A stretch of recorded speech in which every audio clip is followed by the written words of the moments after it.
It's no mystery that Cenotaph Mask is still one of the strongest Warlock exotics even after its nerf. In this build video, I want to go over how we can maximize its usefulness alongside talking about how it is one of the easiest DPS strats in the entire game now. Now, while the DPS is extremely easy, it's not going to be the best in the game, but it is still very strong and actually really strong on the witness with how the game is coded. But you also can take into consideration that with this build, you're also going to be able to support your team extremely well by providing them infinite heavy ammo. So if you know absolutely nothing about Cenotaph Mask, I hope this video can help you out, and even if you are well aware of how good it is, I hope I can provide you all with some useful tips on your loadouts just so you can optimize it a little bit better. And before we jump in really quick, I do want to say, if you didn't know, I do have a community Discord server. We recently have went through and done a complete overhaul, added a LFG system, and even a bunch of other channels you all may like. My goal is to make it a place so our community can hang out together, game together, and also just keep up to date with all of my videos alongside a bunch of Destiny related news. So if you would like to join that, the link will be down in the description, and I would love to see you over there. All right, jump right into it. Let's first do a deep dive into Cenotaph Mask. As you see, it has a lot going on for it, but has the exotic perk High Priority. Steady reloads a portion of your equipped trace rifle's magazine from reserves. Damaging a vehicle, boss, or champion with a trace rifle marks them as the target. When an ally defeats the marked target, special ammo is generated for you and heavy ammo for your allies. Now, right off the bat, the easiest thing to understand with this is reloading your trace rifles. These are just going to continuously reload if you're holding them, or even if you had them stowed away. This will work on your legendary trace rifles and even microcosm, and they both provide very strong benefits. With the legendary trace rifle, you're normally just using it to mark targets and some other additional utility benefits that we'll get into a little bit later,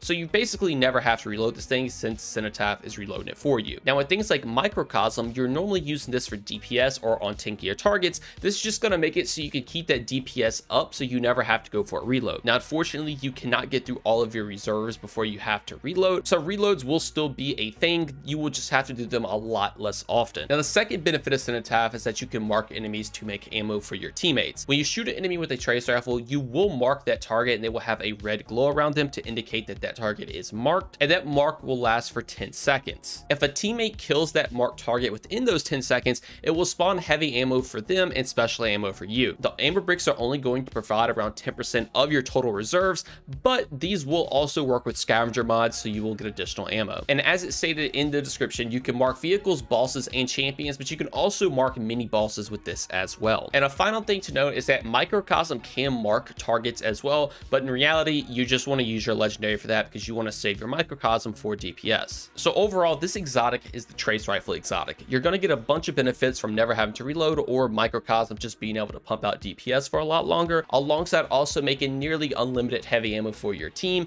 and even special ammo for yourself, so you can always make sure to mark enemies. Now, since this exotic is all about traces, I think the next chapter in the video needs to be about what traces to use. Now, obviously, we've already mentioned microcosm quite a lot, but this is going to be your easy, just run-of-the-mill DPS option. It's going to come with the perk Paracausal Imbuement, so final blows with this weapon grant super energy. This weapon gains bonus damage once your super expires. So when using microcosm, you're going to want to use a one-and-done super. What I mean by that is something like Wall of Radiance, something like Nova Bomb, something like Needle Storm. You cast your super, it's immediately ended, and you're going to proc this. This is a 20% damage increase for 20 seconds, and this will stack with other things like Radiance. So when you pair it with Well of Radiance, you can pop your Well, you're going to get the buff for Paracausal Imbuement, and you're also going to get the buff for Well of Radiance. So you can pump out a lot of damage, and then on top of all that, again, with Cenotaph, it will gradually reload the magazine over time, so you can just keep your DPS going. Another thing to know with this is that this is going to do kinetic damage, and that is going to play heavily into our next trace rifle, and that's going to be Retrace Path.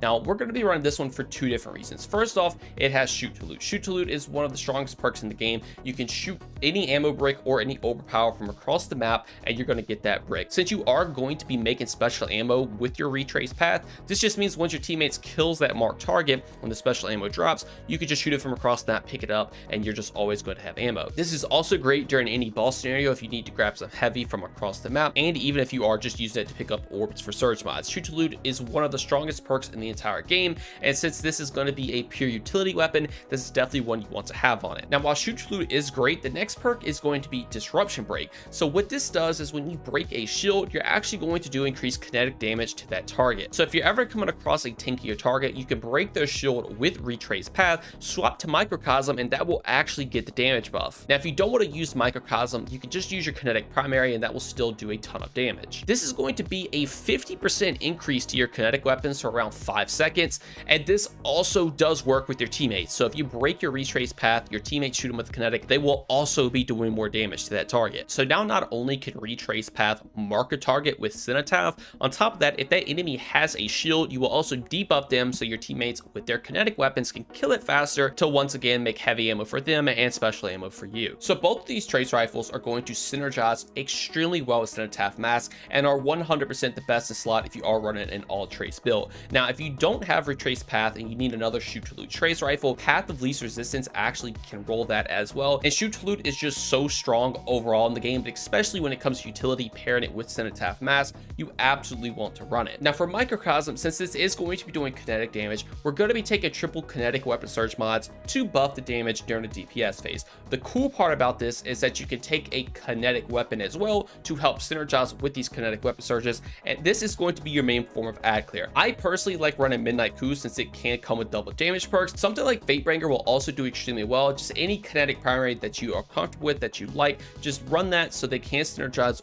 with the weapon surge mods. And just remember that this is going to be your main form of ad clear, because retrace path, while it can do some okay damage, this is basically a utility weapon, and then Microcosm is for DPS. So overall, again, this is going to be your go-to for ad clear, so make sure you have a very solid kinetic primary. And if there ever is a heavy burst or 2 burst pulse rifle like Nullify in the kinetic slot, that is 100% what I'm going to swap out for this build, because they are just some of the strongest primaries in the game right now. But now let's talk about subclasses. And as we mentioned with Microcosm, the main thing you need to run is just a one and done super. You can run pretty much anything you would like. If you want to run Prismatic, go for it. If you want to run Well, go for it. Your team might not need a Well, so you might want to run just a damage super, something like Nova, something like Needlestorm. All those are going to be very, very good. And with Prismatic, you can of course run both of those with also a very, very strong neutral game. However, when it comes to Cenotaph, in my head, it is just a support based role. So that's why I want to play into Well of Radiance with this specific video. But just remember, if someone is running Well, you can run absolutely anything else you would like, and Prismatic is probably going to be your best bet, and just make sure you're running a one and done super. So for my solar setup, I do like to run Icarus Dash just for movement. If you want to run Hellion or even Heat Rises, you absolutely can.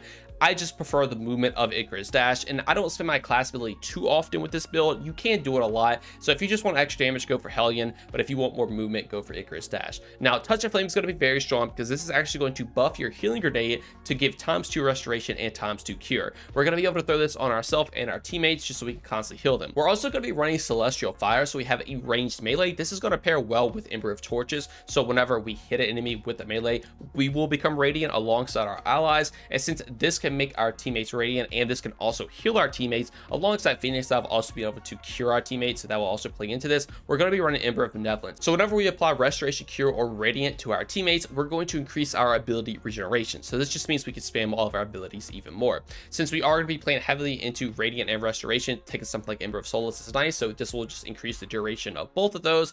And since we're kind of playing into a support based role, we're not really playing into Scorch and Ignitions, I do like to take Ember of Mercy, so whenever I pick up a Fire Sprite, I will actually be granted restoration, and whenever I revive an ally, it will also be granted restoration. We will be able to make Fire Sprites with our artifact with this build, so that's nice to have. And then finally, Well of Radiance, again, your one and done super, you get your Microcosm buff, then on top of that, you're also getting the buff from Well of Radiance just so you can shred a bunch of DPS, and it constantly is reloading in the background, so it's super, super nice. Now for your artifact, there's not a whole bunch that matters, but first off is Elemental Siphon. So if I get Rapid, Kinetic Weapon, Final Blows, I'll make an elemental pickup that matches my super. So in this instance, again, we can make Fire Sprites since we are running Well of Radiance, and that can also proc Ember of Mercy. And then next up is just going to be something like Radiant Orbs. So if we make an Orb of Power, we can pick it up and get Radiant. This is great because when we pick an orb up, we're already getting our Surge mods. Now we're also getting Radiance. Pick up an orb, you're just going to have your Microcosm, and even just general play, your Midnight Coup or whatever kinetic weapon you're running, just do a ton of damage for ad clear. And then finally, it's just going to be Shield Crush. So whenever we are Radiant, we will get increased grenade cooldown rate and grenade damage, but since we are running Healing Grenade, the grenade damage doesn't really matter, but the cooldown rate is extremely nice because this again can heal you and your teammates. And then for stat distribution, I would highly recommend 100 resilience just to get that 30% damage reduction, 100 discipline so you can throw your healing grenade a lot more often, and then I just go for a 50-50 split on recovery and strength because both are going to be very good. Strength can make you radiant, proc Ember Benevolence. Same thing with Phoenix Dive, it can proc Cure, proc Ember Benevolence. And if you don't want to run Phoenix Dive, you can take a Rift, but Phoenix Dive just has a lower cooldown, so that's why I like to run that. And then for our armor mods, this is what I'm running if you like like to copy it down. But jumping into it, I'm going to be taking a kinetic siphon so I can make orbs with my kinetic weapon. Orbs obviously going to be very strong for radiant and weapon surges like we've already went over, but we're also going to be running a heavy ammo finder and a heavy ammo scout. This is going to be able to make more heavy ammo just whenever we're getting kills, and then the heavy ammo scout, which means when we make that heavy ammo brick for ourselves, it will also be made for our teammates. So Cenotaph already making heavy with this exotic trait. Now we can just make more by getting kills, which is very, very nice. Next up for our arms, I can be running a kinetic loader so I can reload my Midnight Coup a lot faster. On top of that, you also can reload Microcosm a lot faster because again,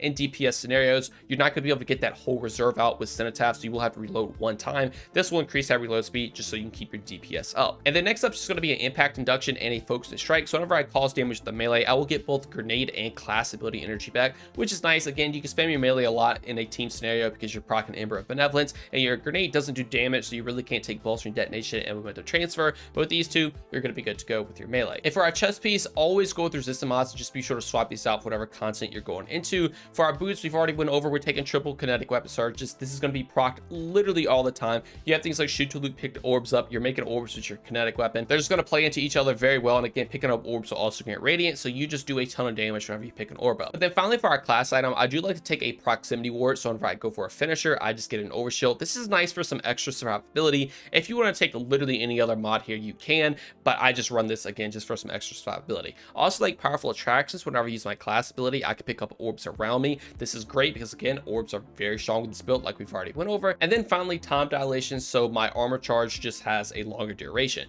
This just means now my kinetics weapon surges will last even longer, so I can just do more damage with things like Midnight Coup and my Microcosm. And then finally, for the most important part of the build, the transmog. As we all know, the Cenotaph mask is not the best looking exotic in the game. It's definitely unique and looks cool, but I figured it'd be fun to pair that with what some people think is one of the ugliest warlock chest pieces in the game, and that is from the raid.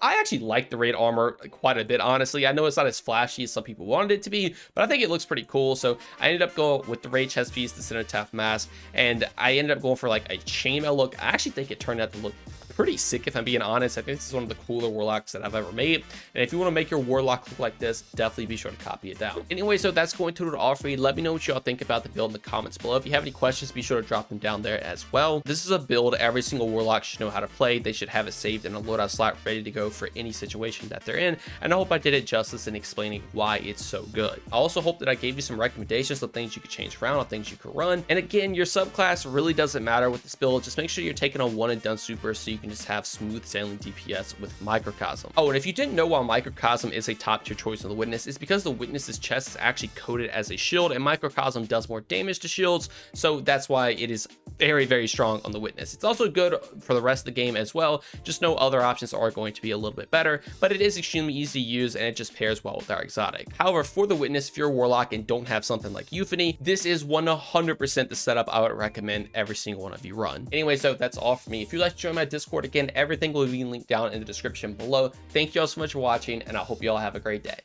Peace.